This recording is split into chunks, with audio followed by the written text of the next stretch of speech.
Naam, Bwana Yesu asifiwe, mpendwa wa mtazamaji wa Hope Channel Tanzania, msikilizaji wa redio ya AWR Tanzania pamoja na Rock FM. Ni kukaribisha sana katika kipindi chetu cha siku ya leo, kipindi cha Roho Mtakatifu. Mimi ninayezungumza nao ninaitwa mchungaji Godliven Maximilian Ngesi.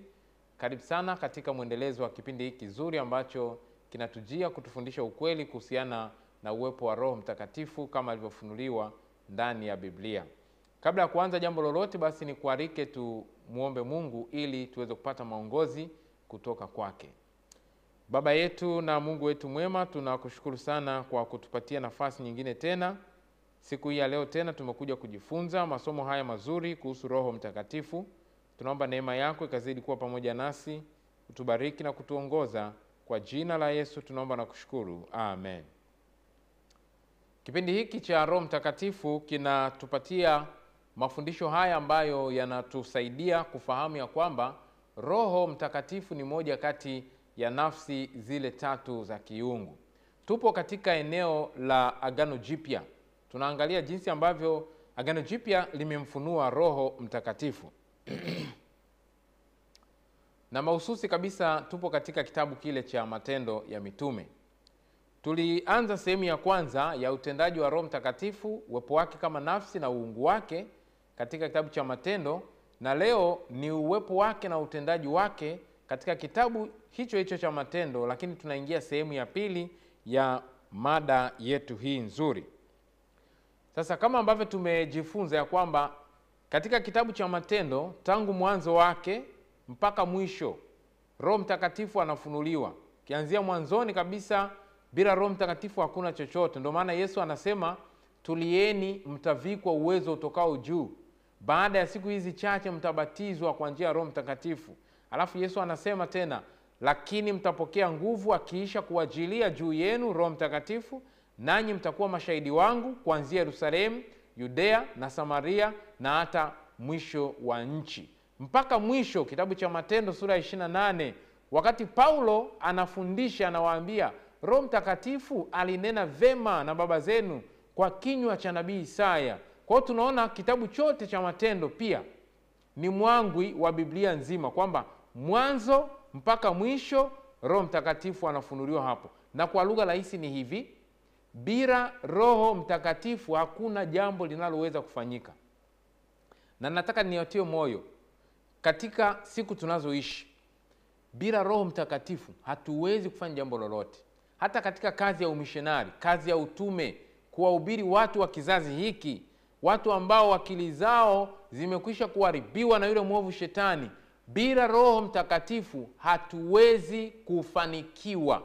Ni wito kwa viongozi wa kanisa, ni wito kwa washiriki ya kwamba tumuhitaji Roho Mtakatifu na kumuomba Mungu atupe Roho Mtakatifu, maana yeye ndiye atakayetupa ufanisi katika kazi ya umishonari. Sasa hebu tuangalie sehemu hii ya pili, jinsi Roho Mtakatifu anavyofunuliwa kama Mungu, lakini anavyofunuliwa katika utendaji wake. Jambo la kwanza kwa siku ya leo, uwezo wa Roho Mtakatifu unafunuliwa ya kwamba ni yeye anayefanya miujiza na kutenda mambo makuu ya kiungu kupitia mitume na wale wanafunzi wa Yesu ambao waliunda kanisa la awali. Sasa twende pamoja katika kitabu kile cha Matendo sura ya 2 na mstari wa 4. Tunafahamu hapa ilikuwa ni wakati wa Pentecost, wakati Roho Mtakatifu alipokuja juu ya wanafunzi. Biblia inasema hivi, wote wakajazwa na Roho Mtakatifu, wakaanza kusema kwa lugha nyingine. Wakati Roho Mtakatifu anakuja, na alikuja hapa, alitumia ishara ya upepo wa nguvu uliokuwa unaenda kasi, lakini baadaye wanaona ndimi za moto zikiwa zimetoka juu, zimewaganyikia kila mmoja wao. Masomo yaliyopita tulijifunza kwa kina sana kuhusiana na ishara mbalimbali za Roho Mtakatifu. Kuna ishara ya upepo, kuna ishara ya moto na hata ndimi za moto. Hapa pia zipo ishara ambayo inamfunua Roho Mtakatifu katika utendaji wake. Sasa baada ya wao kushukiwa na Roho Mtakatifu, maandiko yanatuambia wakajazwa na Roho Mtakatifu. Walipojazwa na Roho Mtakatifu ndipo wanaongozwa kufanya mambo makuu, wanatenda miujiza ambayo ilitendwa kimsingi na Roho Mtakatifu akiwatumia wao kama vyombo vyake. Sasa mifano ni katika kitabu kile cha Matendo ya Mitume sura ya 3 mstari ule wa 6. Hapa kuna muujiza ambao Petro aliufanya akiwa na Yohana wanaenda kusali. Biblia inasema hivi: lakini Petro akasema, mimi sina fedha wala dhahabu, lakini nilicho nacho ndicho nikupacho. Kwa jina la Yesu Kristo simama uende. Maandiko yanatufunulia kwamba Petro alifanya miujiza ikiwa ni matokeo ya utendaji wa Roho Mtakatifu katika maisha yake. Sasa sikiliza hapa kwa makini. Tulipokuwa tunajifunza Roho Mtakatifu katika huduma ya Yesu Kristo alivyokuwa hapa duniani, tulitambua kwamba Biblia inatuonyesha kwamba utendaji wa Roho Mtakatifu pamoja na utendaji wa Yesu ni utendaji ambao uko karibu sana. Wanafanya kazi kwa kushirikiana kama nafsi mbili za kiungu zikifanya kazi kumfunua Baba.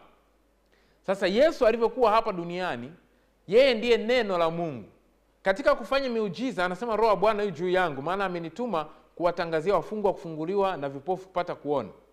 Yesu alipofanya miujiza, aliposema neno, Roho Mtakatifu alitekeleza. Aliposema tu neno alitekeleza. Mfano ni katika kitabu cha Mathayo sura ya 8. Wakati wakiwa na yule akida, anasema, Bwana wewe ustahili kuingia katika nyumba yangu, lakini sema neno tu na mtumishi wangu atapona. Yesu akasema, sijaona imani kubwa kama hii. Na aliposema tu neno, Biblia inasema saa ile ile yule mtu akapata nafuu. Yesu anasema neno, Roho Mtakatifu anatekeleza, maana yeye ndiye mtekelezaji. Sasa kanuni hiyo imefunuliwa pia hata katika kitabu cha Matendo ya Mitume.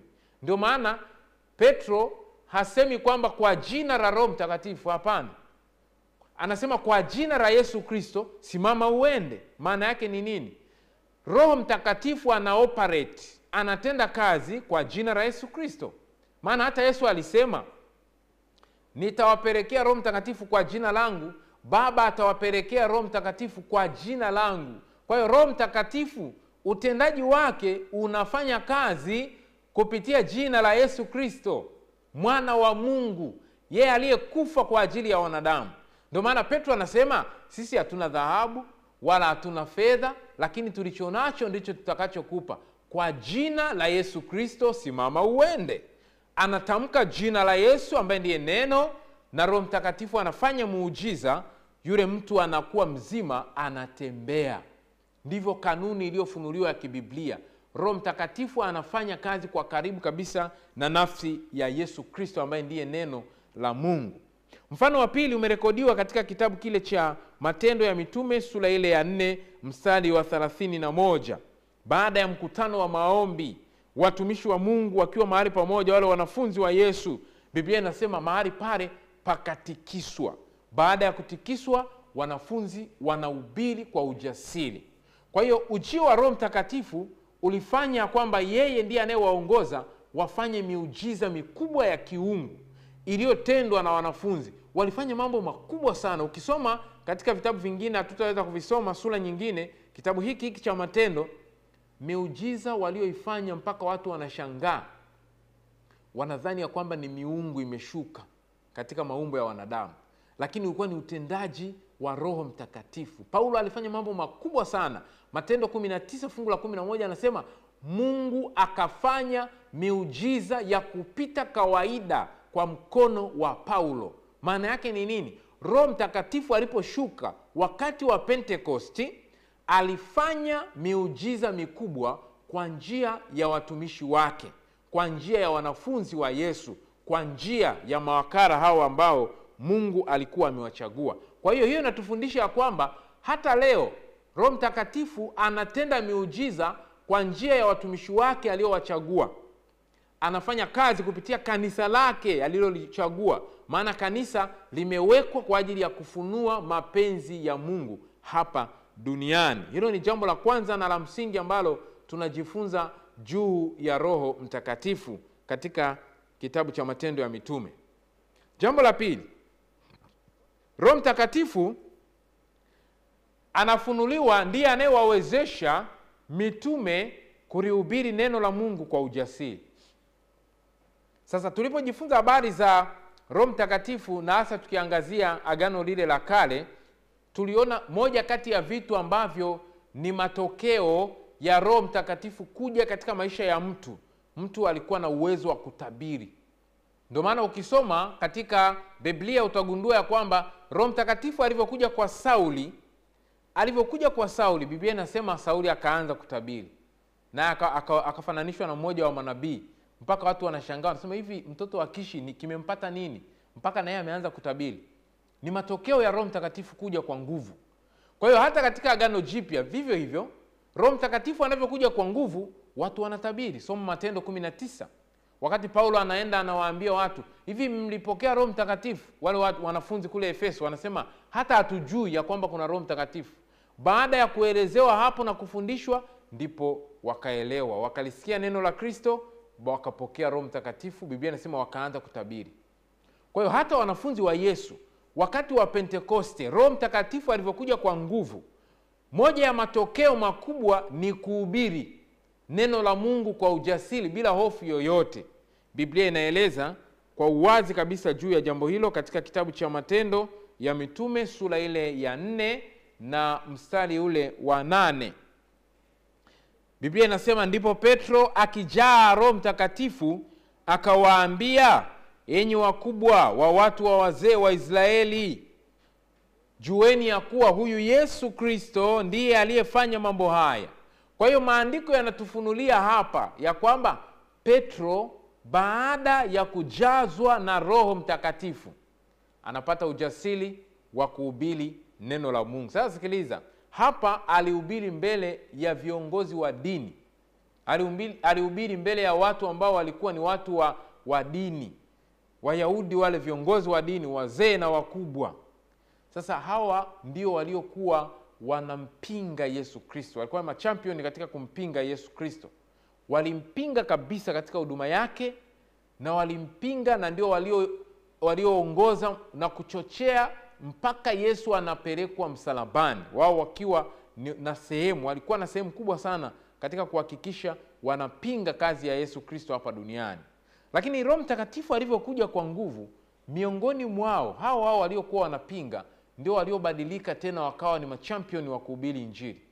Hapa Petro anawaambia ya kwamba ninyi wakubwa mfahamu ya kwamba kwa jina la Yesu Kristo huyu mtu ambaye alikuwa kiwete hapa anasimama, anawahubiria. Na ndipo anatamka yale maneno katika fungu la 12, anasema hakuna jina ambalo wanadamu wamepewa chini ya mbingu lipaswalo kuokolewa kwalo isipokuwa jina la Yesu Kristo. Kwa hiyo kumhubiri Yesu kwa ujasiri, kuhubiri habari za wokovu kwa ujasiri, ni matokeo ya ujaji wa Roho Mtakatifu. Na anapokuja na kuwajaza watu wake, anahubiri na watu wanaweza kumpokea Yesu Kristo kama Mwokozi wa maisha yao. Nasikiliza hapa, unapompokea Roho Mtakatifu, mahubiri yako yatakuwa ni kumuinua Yesu. Maana Yesu alisema Roho atakapokuja yeye atanishuhudia, ataniinua mimi. Ndio kazi anayofanya Roho Mtakatifu. Anamuinua Yesu ili wanadamu wamwendee, wanadamu wamuone kama Mwokozi wao, waungame dhambi zao kwa Baba, wasamehewe dhambi zao kwa njia ya kifo chake Yesu Kristo pale msalabani. Kwa hiyo mahubiri ya mitume baada ya kujazwa na Roho Mtakatifu yalikuwa ni Yesu na Yesu peke yake.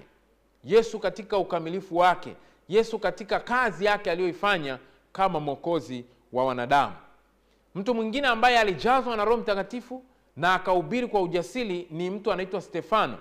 Twende pamoja katika kitabu kile cha Matendo ya Mitume sura ile ya 7 na mstari wa 55. Biblia inasema, lakini yeye akijaa Roho Mtakatifu akakaza macho yake akitazama mbinguni, akauona utukufu wa Mungu na Yesu akisimama upande wa mkono wa kuume. Kwa hiyo hapa Stefano anahubiri habari za Mungu. Alipokuwa akihubiri, wale watu wanampinga, ndipo anawaambia, ninyi mbona mnaendelea kumpinga Roho Mtakatifu kama baba zenu alivyofanya? Wale watu wakamuonea uchungu, anasema wakang'ata meno yao, wakasema sasa huyu ni kumuua. Walipomuona anasema wakaona uso wake unang'aa kama uso wa malaika. Ndipo wale watu wakachukua mawe wakampiga. Mhubiri wa Injili anapigwa mawe. Unajua, unaweza ukawa unafanya mambo mema, unaweza ukawa unafanya mambo mazuri, lakini watu wakakutendea mambo mabaya.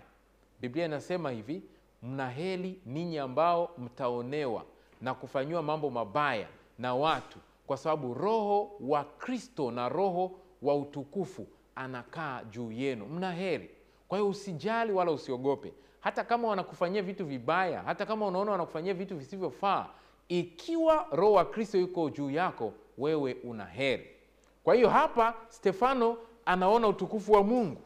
Baadaye Biblia inatuambia maono hayo anaona Yesu amesimama upande wa mkono wa kuume wa Mungu Mwenyezi, ikiwa ni matokeo ya kujazwa na Roho wake Mtakatifu. Kwa hiyo anatangaza na kuhubiri habari za Yesu Kristo kwa ujasiri.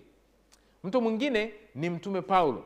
Katika kitabu kile cha Matendo ya Mitume sura ya 13 na mstari wa 9, hapa Paulo tunaona amejazwa na Roho Mtakatifu, anakabiliana na nabii wa uongo ambaye alikuwa anataka kupinga kazi ya Mungu. Biblia inasema hivi: lakini Sauli, ambaye ndiye Paulo, akijaa Roho Mtakatifu, akamkazia macho na kumwambia, ewe adui wa ile kweli yote, kwa utapotoa maneno ya Mungu mpaka lini? Ndipo Paulo anamtamkia laana yule mtu, anamwambia sasa hutaweza kuliona jua kwa muda. Neno hilo likashika, Roho Mtakatifu akafanya muujiza pale, yule mtu akawa kipofu. Anasema kiu kikamwangukia, anaanza kutafuta, anatembea kwa kushika hivi, anatafuta hata ajui mlango uko wapi na wapi aweze kwenda.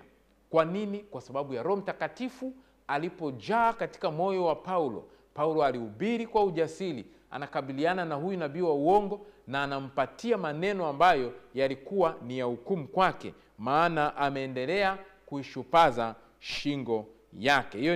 Hilo ni jambo la pili ambalo linafunuliwa katika Biblia, linalotuonyesha ya kwamba Roho Mtakatifu ndiye anayewawezesha watu kunena neno la Mungu kwa ujasiri katika maisha yao. Jambo la tatu na la mwisho kwa siku hii ya leo, Roho Mtakatifu katika kitabu cha Matendo ya Mitume amefunuliwa kuwajaza watu wa Mungu. Neno hili kujazwa na Roho Mtakatifu linapatikana kwa sehemu kubwa sana katika Agano Jipya.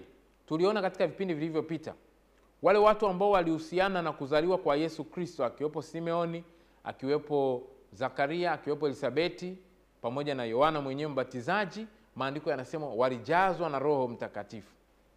Lakini ukiendelea kusoma kwa mitume wengine wa Bwana wetu Yesu Kristo, walijazwa na Roho Mtakatifu. Hata Yesu Kristo alikuwa na Roho Mtakatifu ndani yake bila kipimo. Baada ya kupaa, wakati Roho anashuka kwa njia ya Pentekosti, aliwajaza wanafunzi wa Yesu bila kipimo. Kwa hiyo walijazwa na Roho Mtakatifu. Sasa baada ya kujazwa na Roho Mtakatifu, ndipo sasa wanatenda matendo ya kiungu, wanahubiri kwa ujasiri, wanafanya miujiza, wanaponya watu kwa sababu ya ujazo wa Roho Mtakatifu. Sasa tuangalie baadhi ya watu kati ya wengi ambao Biblia inafunua walijazwa na Roho Mtakatifu katika kitabu hiki cha Matendo ya Mitume. Tuanze na mtu wa kwanza, anaitwa Stefano. Yeye alijazwa na Roho Mtakatifu.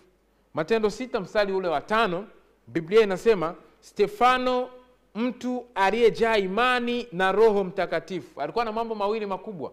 Moja, alikuwa amejaa imani, alikuwa ni mtu wa imani. Lakini jambo la pili, alikuwa na Roho Mtakatifu kwa wingi, alikuwa amejaa Roho Mtakatifu. Ndio maana ukisoma Matendo 7 fungu la 55 linasema, lakini yeye akijaa Roho Mtakatifu, yani Stefano, akakaza macho yake akitazama mbinguni, akauona utukufu wa Mungu na Yesu amesimama mkono wa kuume wa Mungu. Kwa hiyo Stefano alikuwa ni mtu aliyekuwa amejazwa na Roho Mtakatifu. Mtu mwingine ni Barnaba. Tunafahamu habari ya Barnaba na jinsi ambavyo alikuwa mtu mtaratibu. Barnaba alikuwa ni mtu anayechukuliana na watu.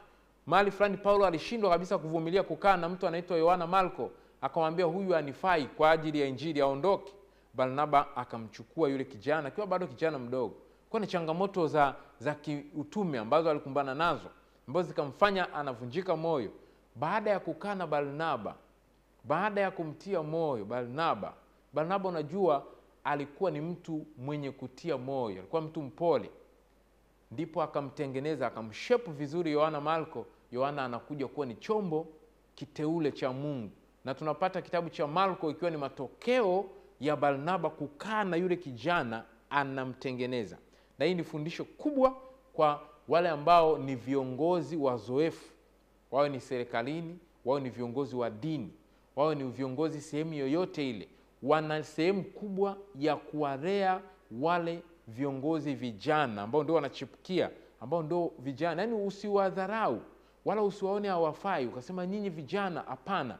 Kaa nao, walee. Hawa ndio watakaoshikilia nafasi wakati wewe umri wako ukiwa umeenda. Sasa Barnaba anajazwa na Roho Mtakatifu na yeye pia. Twende pamoja katika kitabu cha Matendo ya Mitume sura ile ya 11 na mstari wa 22, alafu nitaruka 24. Anasema, habari hizo za watu zikafika masikioni mwa kanisa lililokuwako katika Yerusalemu. Wakamtuma Barnaba aende hata Antiokia, maana alikuwa mtu mwema, amejaa Roho Mtakatifu na imani. Maandiko yanatufunulia kwamba Barnaba kwanza alikuwa mtu mwema, lakini mbili, alikuwa ni mtu aliyejaa imani pamoja na Roho Mtakatifu. Mtu mwingine ambaye tunaambiwa aliyekuwa amejaa na Roho Mtakatifu ni Sauli, ambaye tumesoma habari zake. Matendo 13 fungu la 9 anasema, lakini Sauli ambaye ndiye Paulo akijaa Roho Mtakatifu akamkazia macho. Kwa hiyo hata Paulo alikuwa ni mtu aliyejaa na Roho Mtakatifu, na hata akiandika waraka wake kwa Waefeso, kusoma Waefeso sura ile ya 5 mstari ule wa 15 kushuka chini, wakati anatoa mashauri kwa watu wa Mungu, Mtume Paulo, moja ya mashauri yake anasema mjazwe na Roho. Anasema mkiimba tenzi na zaburi, mkisemezana kwa maneno hayo, mkiishi kwa hekima na akili katika nyakati za uovu. Lakini anakazia, anasema mjazwe na Roho. Msijazwe na mvinyo wala msifanye mvinyo, bali mjazwe na Roho Mtakatifu. Kwa hiyo Paulo alikuwa na yeye ni mtu aliyekuwa amejawa na Roho Mtakatifu. Hata mitume wote, Biblia inaweka bayana kabisa katika Matendo ya Mitume sura ile ya 2 mstari wa 1, alafu nitaruka mstari wa 4. Anasema, hata ilipotimia siku ya Pentekosti walikuwako wote mahali pamoja, wote wakajazwa Roho Mtakatifu, fungu lile la 4. Kwa hiyo Biblia inataja kwamba wale mitume wa Bwana wetu Yesu Kristo na wafuasi wake na kanisa lake la awali, wote walijazwa na Roho Mtakatifu. Hakuna ambaye hakuwepo na Roho Mtakatifu, wote walijazwa na Roho Mtakatifu. Ndio maana ukisoma hiyo fungu anasema ndimi za moto zilionekana juu ya kila mmoja wao. Kwa hiyo wote walijazwa na Roho Mtakatifu. Maana yake ni nini? Mungu ana shauku ya kuwajaza na Roho Mtakatifu watu wake wote, ikiwa watafungua mioyo yao waweze kumpokea huyo Roho Mtakatifu. Hayo ni maeneo ambayo yanatufunulia kwa uwazi na kwa bayana ya kwamba Roho Mtakatifu ni nafsi, lakini pia Roho Mtakatifu ni Mungu, kama ambavyo amefunuliwa katika kitabu hiki cha Matendo ya Mitume, kama ambavyo tumejifunza. Kwa hiyo kwa siku ya leo tutaishia hapo. Tumejifunza maeneo hayo ambayo yanatufunulia tufahamu ya kwamba Roho Mtakatifu ni nafsi, lakini pia Roho Mtakatifu ni Mungu, kwa maana kwamba amefunuliwa katika kazi za kiungu. Na hapa anatenda kazi kwa njia ya mitume, anatenda kazi kwa njia ya wale aliowachagua mitume wake, ili waweze kufikisha habari njema za wokovu kwa wanadamu. Na mzigo mkubwa kwa watu hao waliojazwa na Roho Mtakatifu ni habari ya Yesu Kristo. Kwa hiyo kujazwa na Roho Mtakatifu kunaambatana na kuhubiri habari ya Yesu Kristo, na miujiza inaambatana na wale wote waaminio na kuhubiri. Mungu atubariki kwa siku hii ya leo, na tuwe na tafakari njema tukiangazia maeneo hayo ambayo yanamfunua Roho Mtakatifu kama nafsi na kama Mungu katika kitabu hiki cha Matendo ya Mitume. Nikukaribishe tena katika juma lijalo, tuendelee na sehemu ya 3. Tutaangalia sehemu ya 3 kwa sababu tumeona kitabu cha Matendo ya Mitume kimesheheni utendaji wa Roho Mtakatifu. maana hapa alishuka katika utimilifu wake katika kanisa lile la awali. Mungu aweze kutubariki kwa jina la Yesu Mwokozi wetu. Amen. Basi tuombe tunapohitimisha kipindi chetu cha siku ya leo. Baba yetu mwema na Mungu mtakatifu, tunakushukuru sana kwa kutupatia nafasi nyingine tena ya kuweza kujifunza siku hii ya leo. Tunajiweka mikononi mwako, tunaomba Roho wako Mtakatifu aweze kuwa pamoja nasi. Yale yote ambayo tumejifunza juu ya utendaji wake na uungu wake katika kitabu hiki cha Matendo ya Mitume, tunaomba neema yako ikazidi kuwa pamoja nasi sote tukaelewe, kwa kuwa tunaomba kupitia jina la Yesu Mwokozi wetu. Amen.